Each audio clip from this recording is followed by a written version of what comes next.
might not be WoW's only source of hope. There's new additions to the patch 9.2.5 PTR that are seriously exciting. I'm not messing around with that.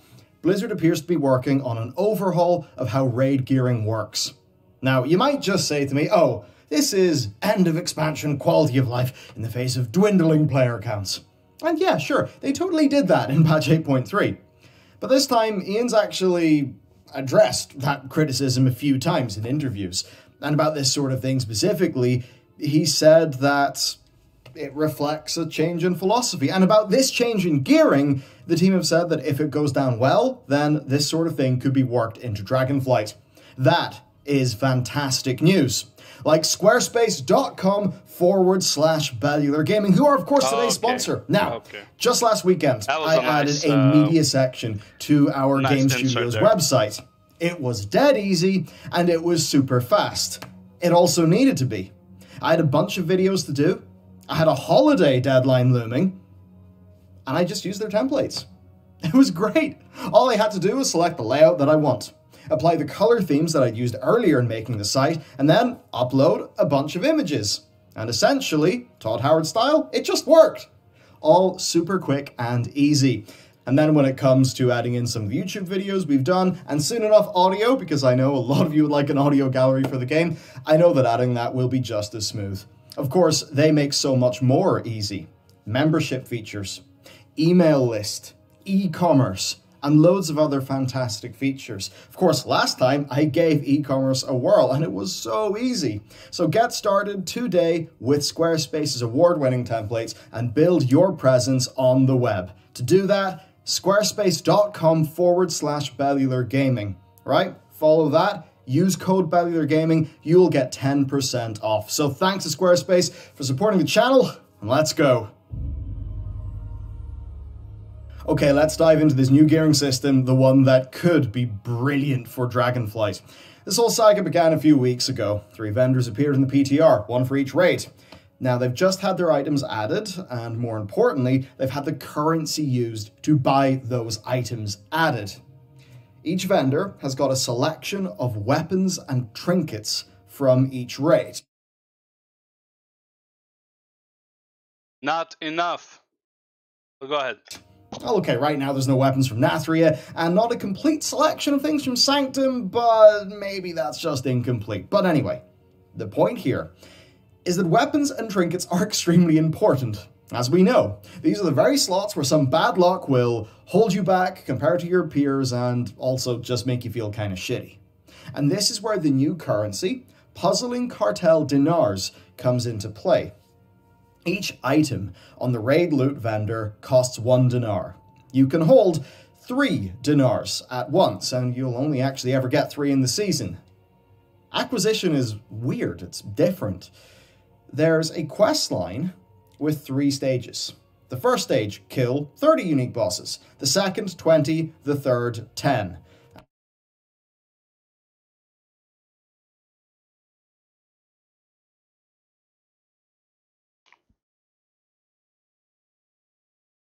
Why?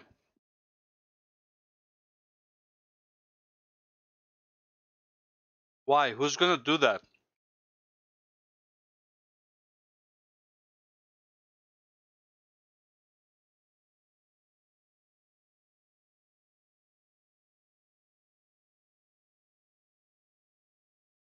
I'm trying to think. What does it mean unique bosses? Like for the week, let's say a raid has 13 bosses. You kill all 13, that's 13 unique bosses. Next week, are those considered unique bosses then? And if you don't get them all in one raid, you could drop down to LFR, it just is unique boss kills. Each step in the chain gets you a dinar. Of course, if you kill a boss on Heroic, then that will be 1 kill. If you kill that same boss in LFR, that wouldn't count. It's just kills of the unique boss in a week, regardless of difficulty.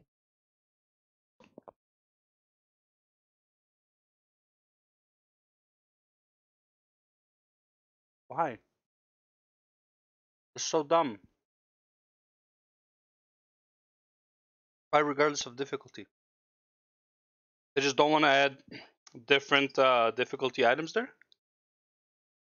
So, Kill all your LFR bosses each week. In 3 weeks, you complete all 3 of your dinars. You can buy your best, like I guess, best weapon and 2 trinkets. What do you do for your like off spec? If you want to play, if you're a druid and you play all 4 specs, what then? Makes no sense. Now, Blizzard have said they've made this system because Season 4 won't last as long, and the whole fated situation that basically rotates the raid that you want to do. Basically, they made for Season 4 because Season 4 is irrelevant. It's a throwaway season. It's the end of the expansion, and it's like anything they do right now. Honestly, this is the funniest thing with Blizzard games, with World of Warcraft. Every last patch is the same as 1.0 for Final Fantasy. You can make anything you want, go crazy with the systems. The game is finally fun because they just fuck it. They just have fun with the systems. It's just like, yeah, here you go. 300% haste, 300% mastery. Fuck it, have fun. Because you only get a few months of this, and then we're off to the next expansion, and everything is irrelevant anyways. We're gonna cancel it out. So fuck it, have some fun. You suffered enough. You suffered almost 2 years, a year and a half to a year and 9 months usually. You suffered. In the next 3 to 6 months, we don't have anything for you until the expansion comes out. So fuck it. Here, have some fun finally. Thanks, Blizzard. Great. Each week does mean that you'll get fewer shots at key items from just killing a boss within this season. However, they also know that it basically serves to slice out the most negative part of the acquisition bell curve by giving people deterministic guaranteed loot. Now, you can only get 3 in the season, right? 3. And that does kind of feel bad on Glance, doesn't it? But in time's gone by, how many bits of VP gear did you get? Plus, this is targeted towards the most impactful slots. VP gear was not. Now, the gear that you get from these vendors and the dinars is normal mode gear, which is instantly going to make you think it's bloody useless, but no, because there is another piece to this puzzle, a major one. Raid gear upgrades. Yeah, you can upgrade your raid loot. Put simply, 9.2.5 heroic and mythic boss kills drop a new item. It's, okay, I'll spare you the confusing first ones-ish naming convention.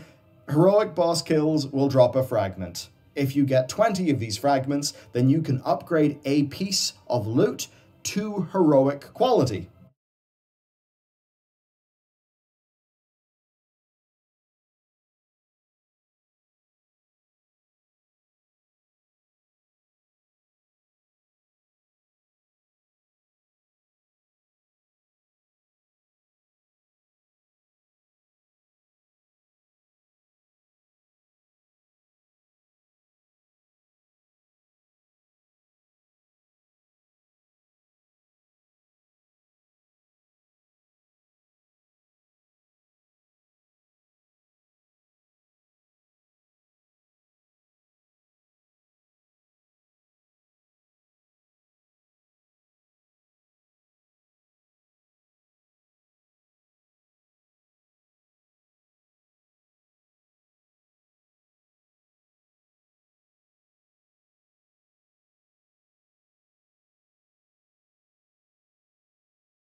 The same applies for Mythic.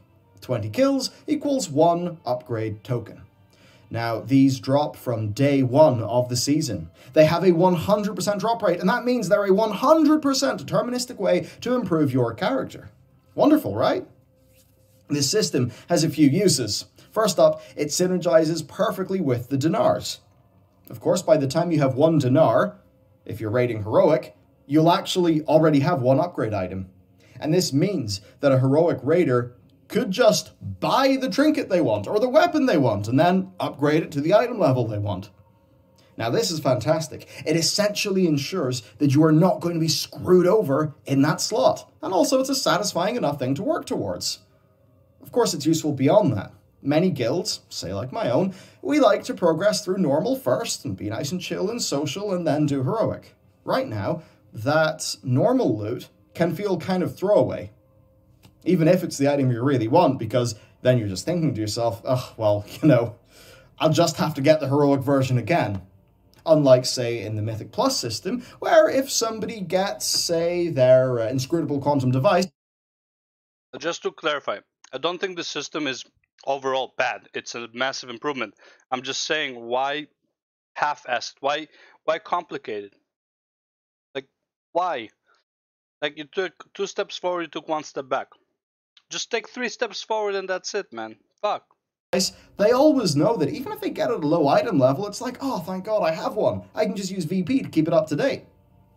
With this system, your normal mode raid drops, say that 1 trinket for normal mode you really wanted, that will still feel really good, because you know you've got the option to carry that item with you for longer because of the upgrade system.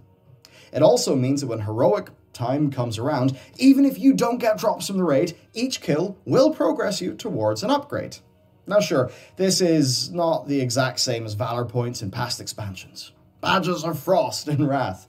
But, well, really much of the principle is the same. It is a definite reward for doing the content. There is 0 chance of RNG messing you around. Now RNG has an important role in a game like World of Warcraft. World of Warcraft has never had a full loot table on a vendor. I would not advocate for that. What players for a long time took issue with was RNG expanding beyond its initial purpose. And that was paired with a reduction in deterministic rewards. And that basically pulled the bell curve of experiences towards the left, creating more opportunities for a bad looting experience. A bad run of luck in your raid, combined with a bit of bad luck in the Great Vault, just feels horrible. It makes you wonder why you bothered. Makes you feel horrible? No. Makes you feel great. Makes you run on the treadmill all over again for the next week. Like, no. This week I will get it. Then don't get it. Next week I will get it. And don't get it. Week after I will get it. And then towards the end, you know, like 2-3 months in, like 2 months, 1 month before the season is over, you finally get it. And guess what? Once you get it, you're gonna get the week after and the week after. That's how RNG works. If you don't have it, you have low chance of getting it. If you have it, you have a high chance of getting it again. Especially when perhaps you could just split your raid team off, do a few Mythic Plus runs, and get loot far faster. I mean, how many raiders, average raiders, are used to getting their best upgrades from Mythic Plus Great Vault slots? Meaning that Mythic Plus and raiding, for some players, kind of end up fighting each other.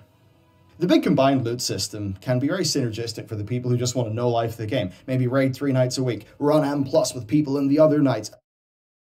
I can't wait that they implement the system. 1 trinket is going to be so overpowered, and they're going to nerf it, and then it's not the best in slot trinket, but you can't buy it again because you used up all 3 of your tokens.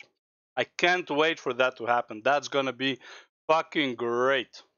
And that's awesome for them. But for the people who just want to do their 2 raid nights a week and kind of just be a lot more chill outside of that, parts of the modern game have felt like a downgrade. And I'm one of those people. And I think for me, and for a lot of people like me, and I think that would extend to my guild as well, we're going to be in a much better situation here. And in a way that's not going to take away from the way that other people play the game. And that's something that I'm quite happy about.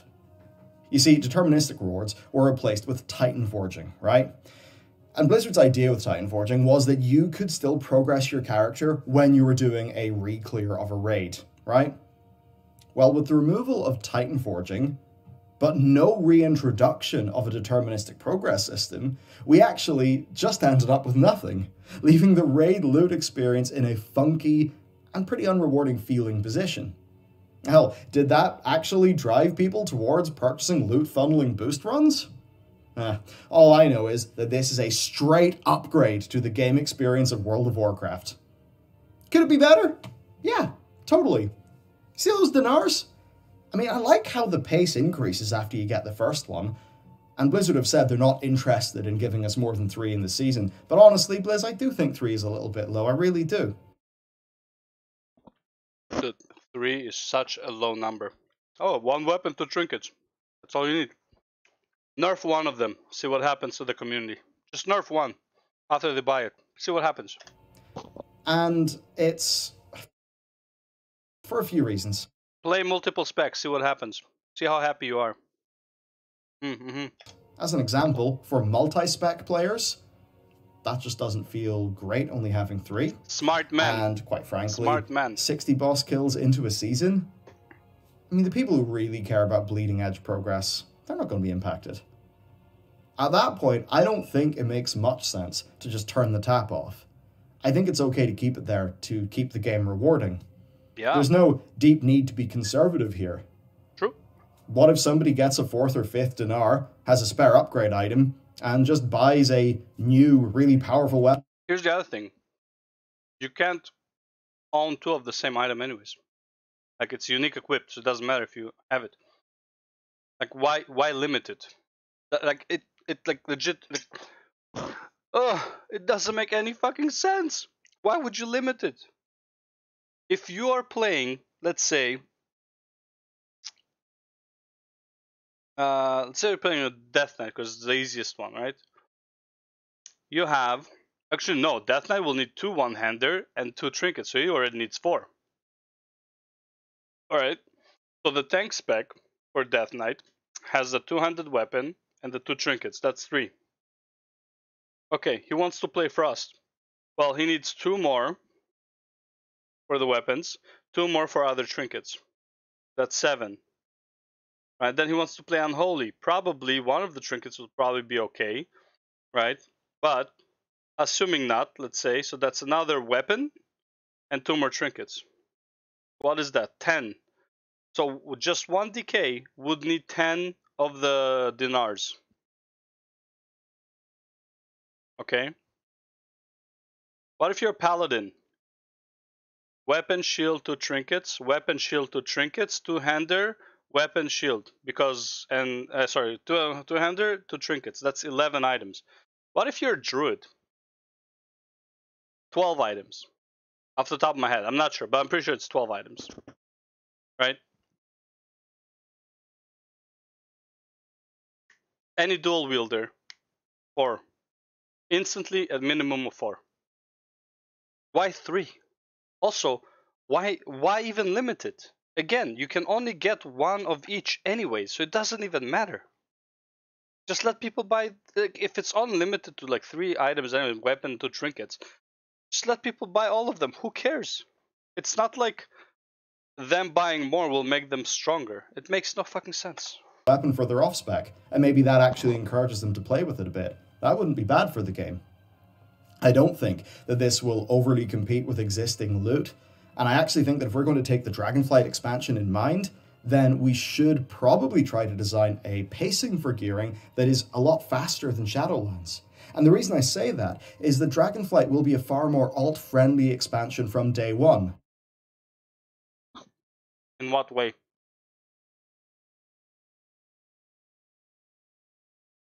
That's what they said about Shadowlands. That was very alt-friendly. With no borrowed power to grind up. That's one of the things that makes me really excited about this expansion. It's one of the things that makes me want to have 2 or 3 alts on the go. God. Alt power is just one of the problems for leveling up alts. There are multiple problems with leveling up alts. gearing your main takes so long that by the time you finish gearing your main, you barely have time to play your alts. Like, how many alts can you really play effectively? Let's say there's no secondary systems, right? There's no system. It's only loot. Okay? You need to do for your best in slot, outside of the vault, which in my opinion, a vault should not give you higher item level than the Mythic Plus, but whatever. Let's say Mythic plus 15 is what you need to do for your for your highest item level, minus the vault, minus Mythic rating. Okay. How hard is it to get the key you want? How many runs do you need to do to actually get your drop? How long does it take to make a run happen? Okay. Can you do it in 1 week? Or do you need multiple weeks? Let's say you grind out Mythic Plus like a maniac all week. Right? You are fucking exhausted. And then, on top of that, technically, it's not your best in slot. So, let's say first week, you grind out Mythic Plus that you get all your best in slot that you can from Mythic Plus 15. And then after that, you would need to gamble on your vault to get the actual best in slot and Mythic rating. So after the first week grind, which is easily over 100 hours probably, you get into, from that point on, you all need to do 10 Mythic Plus runs a week. Okay, minimum of 10 hours, probably more. So in the vault, you would get best slot. And by the way, this is like for one character, one spec. I'm not even talking multiple specs. Okay, one character, one spec. That's how much time you would spend for one spec. The 10 hour after that, like you got your highest best in slot you can from Mythic Plus. From that point on, you have to get it from your weekly vault. Okay. So you have to do your 10 Mythic Pluses every week on one character. Okay. Minimum 10 hours. And there are no secondary systems, right? Now, you want a second character. Okay, do the first week grind again, 100 hours. And then 10 hours each week. So now you have 2 characters of 20 hours minimum. Third character, 30 hours. Fourth character, 40 hours. How can you expect people to play alts when it takes so fucking long to give them gear? I want to play 4 different alts at the same level. I want to gear them up all to do Mythic plus 15 and have them, and if I want to sub them for the raid. Let's say we need a certain class for the raid. We don't have it. Let's say our shaman was sick, so it didn't come. I have a shaman. Boom. There you go. Here's the shaman, right? The shaman healer or enhancement or element, doesn't matter. Whatever we might need. Which, by the way, you might need elemental, you might need restoration. So now you need to have 2 specs available, which is, good luck, right? It's like the vault only gives you 1 option for your spec, so good fucking luck. So yeah, how many hours do you need to spend? Like 40 hours ish, right? For 4 characters. Plus the 100 hours initial investment to get them to the Mythic Plus cap, right? It's like, let's say Mythic plus 15 only gives you 200 and the Mythic Vault gives you 215 item level, right? Dude, that's not alt friendly. Yeah, it's more alt friendly than Shadowlands, but it's still not alt friendly. What if you're someone who really enjoys playing his druid on all specs and you want 2 or 3 other characters? You're fucked. You're completely fucked. You're not gonna be able to. That's not alt friendly. And I think that having relatively brisk gearing... The thing that... I don't want to say that Final Fantasy does this better.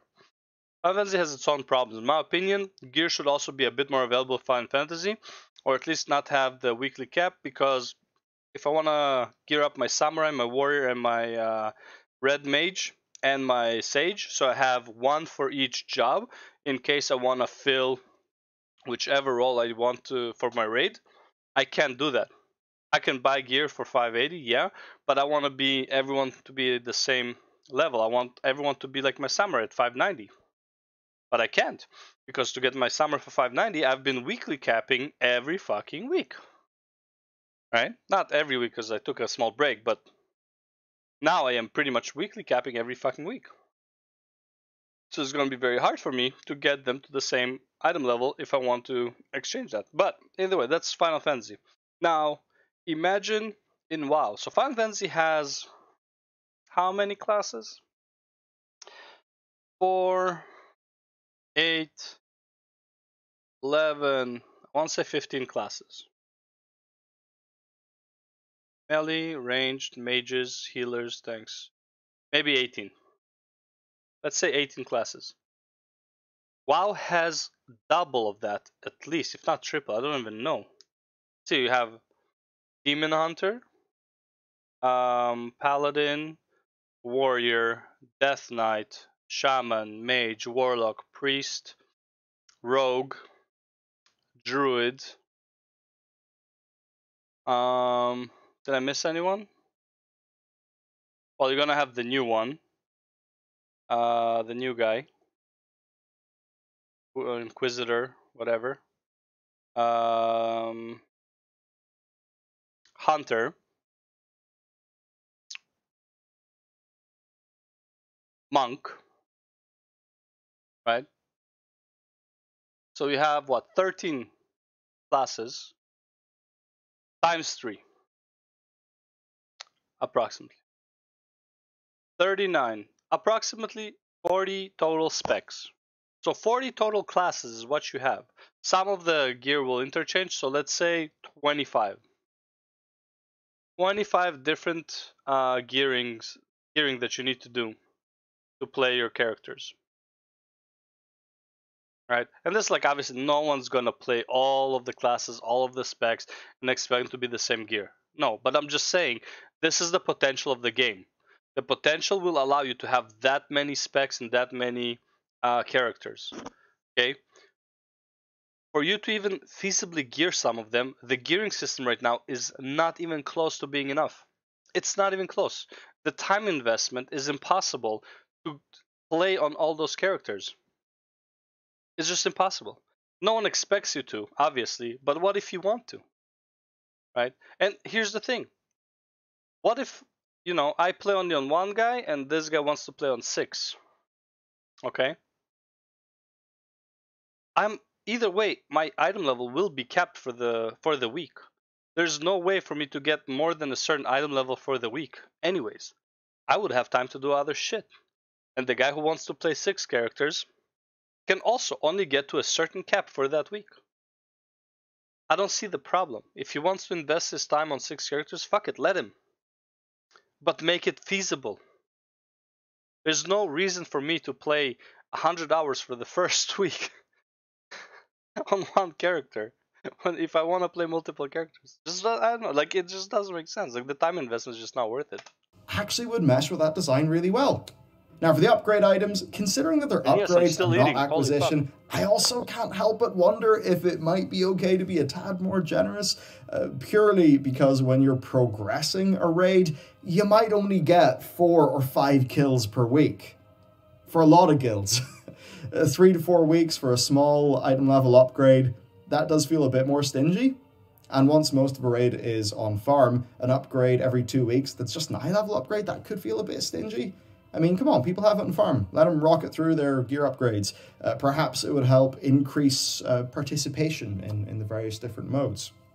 Now,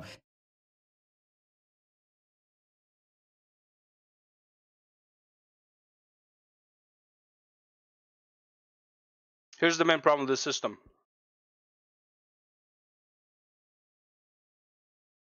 Your best in slot gear comes from the last 2 bosses of the raid. How do you get the mythic version without killing the bosses? You farm up those fucking insignia, or whatever they're called, marks, whatever, seals. You kill the heroic version of that said boss, the last 2 bosses. You get the item and you upgrade it to Mythic by farming the first 3 or 4 or 5 bosses. That takes away a lot of the effort people put into getting those bosses killed on Mythic. Again, it's a very problematic design, right? And then what's your goal? What's the point for you to go and kill those last couple of bosses? Cutting edge? Man, fuck that shit. Every time you see someone with cutting edge, probably boosted anyways, probably bought it, right? That's usually what people would think. I probably bought it. Or they don't even care. So why would you bother? You can get the best in slot item from them by farming the first 3 bosses for, for 4 weeks. Then you go, you upgrade the heroic version, boom, you're set. You don't need to do anything else. Such a weird system. To sort of finish this off, I have some important details from Skarzard, one of the developers. So the upgrade items set a piece of gear to that quality. That means that if you acquired a bit of gear from LFR, but you have a heroic upgrade item, well, you could just turn that LFR piece into heroic. Then tier tokens are not going to be added to Nathria or Sanctum.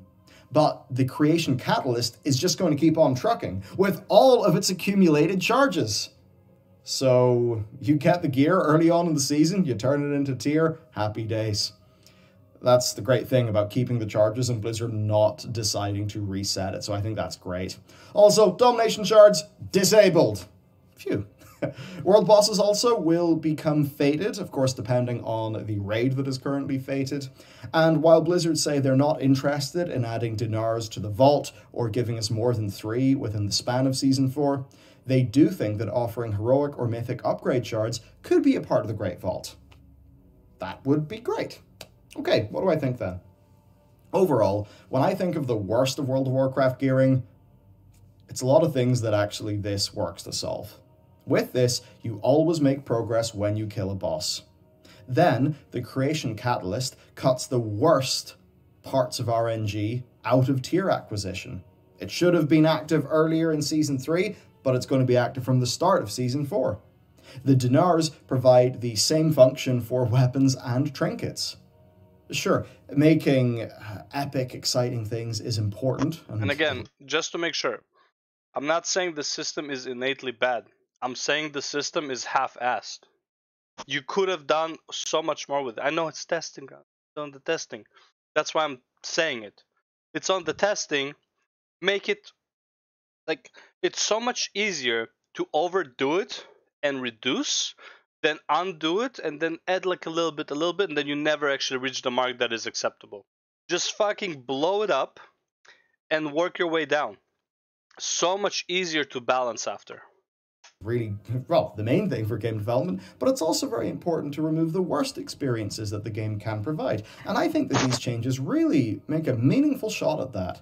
And I think this will make gearing feel better. Will this make it a Dragonflight then? Well, Skarzard said that these are designed for Season 4 first and foremost. But will it make it? I would say yes. Will it be that great? No, it will be better, but they need to fix the Great Vault, in my opinion. Like, because here's the thing again. Is the Great Vault better than the BFA chest? Sure, I'll say yeah. Is it a really good system? No. Great Vault is a pretty shitty system because there's no RNG protection. There's no way to try and target some of the RNG items you're gonna get. Like, hey, I want an item from the other side. I would do 10, 15 plus runs of the other side in order to target the trinkets. Or in order to target only items from the other side. Why is that not there? Oh, it's gonna just give you a random fucking Sanguine Depths item which you don't even need, like the fucking gloves that I got like 20 times or some shit. No. How is it that I actually got more upgrades from the BFA chest than I got from the fucking Great Vault? Just makes no sense to me. Probably not more, but at least as much. And I didn't play all of like mid of BFA up until I want to say mid of N'Zoth. Like I just couldn't play it. I was like, fuck this. I came at the end of the Zara lore raid. Towards the end of it, I played a bit of Ny'alotha. I was like, man, this is not fun. Until they made the rotation vendor, and I was like, okay, I'll give it a shot. And then I kind of had fun on the Holy Paladin with like infinite wings. But again, it was like, I just didn't care at that point, right? And then Shadowlands was like, okay, I'll give Blizzard another chance with Shadowlands. And they fucked it up completely. I have little faith that, like, again, I have very, very little faith this is gonna be amazing. I'm pretty, like, I already talked about all the problems that this would cause with split runs and degenerate gameplay, right? And I'm not saying you should stop degenerate play. Degenerates will find their way. But this encourages degenerate gameplay. Just make the shards, make the fucking seals that you get or whatever, dinars, I don't know. Make them unique for the raid and make a fucking NPC that only sells, here's mythic raid items, here's heroic raid items, here's normal raid items. You have the seals, boom, buy the fucking item. Done. They do reflect changing philosophies. If these are well received, Skarsgård said they could undergo significant iteration and could become part of future seasons, and that they want to show the players, with changes like this, that they are interested in continuing to tackle rewards from multiple angles and to listen to our desires for bad luck protection and rewards that match the effort that we put in. That sounds good, Skarsgård, and I think the community really appreciates systems like this and posts like the one that you made. And from my perspective, it feels really good to be able to do a video like this. To be able to do a video like the one I just did in Talents. Not to be too cheesy, but there is a bit of a feeling of the world is healing. So that is it for today's video. It has to play out first. Real top-notch stuff. I doubt will be great. I'll be fascinated to see how this works in Interdragon. Again, it's like, just because it's better than the previous thing doesn't mean it's good. Like, you know, it's like sometimes you have a good shit and then you have a great shit. It's still fucking shit though. Flight. Let me know what you think. And of course, a big thank you to Squarespace for sponsoring today's video. You can check out their stuff down below. And with that said, I'll see you next time. Overall good video. I mean, but I disagree with how positive he is about this. I think it's gonna be another shit show. And again, is it a good move? Yeah, but it's 2 steps forward, 1 step back. There's no reason to limit it. And I can already see so many problems with it. Anyways, thanks for watching. And yeah, that's it for the YouTube video. Like, comment, subscribe, and all that stuff. And I'm probably gonna put a spicy title to this one because it actually got me a bit, you know. Alright.